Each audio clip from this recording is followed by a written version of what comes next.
бір-бірлеріңе үкім айтушы болмаңдар дейді. Мен уже айтып қойдым дейді кімнің кім екенін. Үкім айтушы болма дейді ешкімге. Намаз оқымай жүрген адам жаңағы мысалы парыз оқымай жүр. Асыл сөйлеме.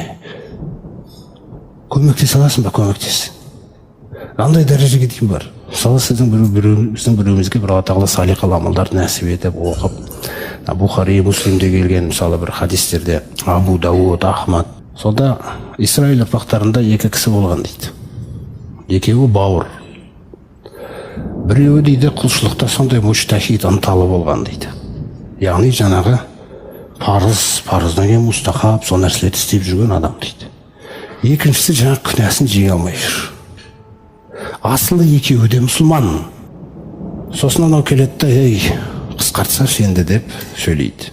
Бұл дұрыс. Насихат айту бұл дұрыс. Күндердің бір күні мынандай бір сөзді айтып жіберді дейді. Валлахи, Алла мен ант етем. Өйткені ананың сөзі бұның нәпсісіне тиіп кетті. Ол не деді? Сен неге менің артымнан күзетші сияқты жүре бересің дейді.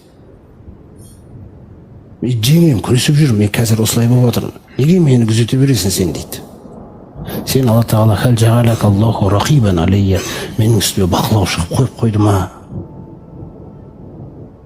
Сонда ол келіп айтты, Валлахи, Алла мен ант етемін, ля яхфирук Аллах. Алла сені кешірмейді. Бір сөзінде валя юдхилукал жанна, жәннатқа да кіргізбейді деп айтып жүрген екен.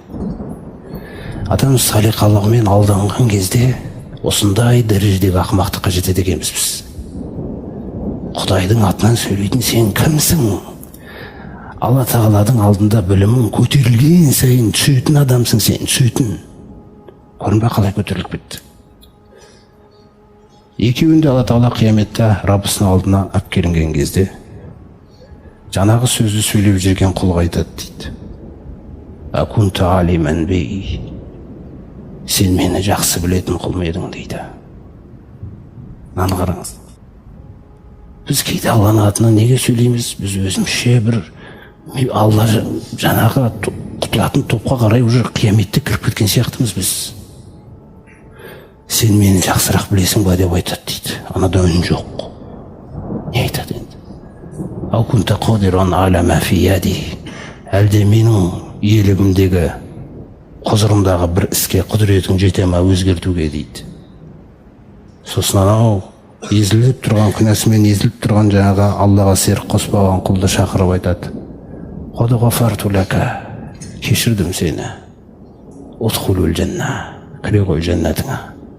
Әрине ол кіретін жәннат, анау кереметтер кіретін жәннат емес, бірақ жәннатқа кірді. Көрдіңіз ғой? Ал анаған айтты дейді, исхабу бихи иленнар. Мынаны тозаққа қарай тастаңдар. Мерзім өтіледі енді. Мерзім өтіледі, түбінде жаңағы таухид алып шығады оны. Сонда Абу Хурайра осы хадисті жеткізіп отқан айтады. Алла мен ант етем. Бір ғана сөйлем сөйледі дейді. Дүниесінде ақыретінде ойран қылды. Өзіне зұлымдық жасаудың да бұл бір түрі екен. Қараңыз. Көмір зұлымдық қандай мағынада кетіп қалуы мүмкін кейде.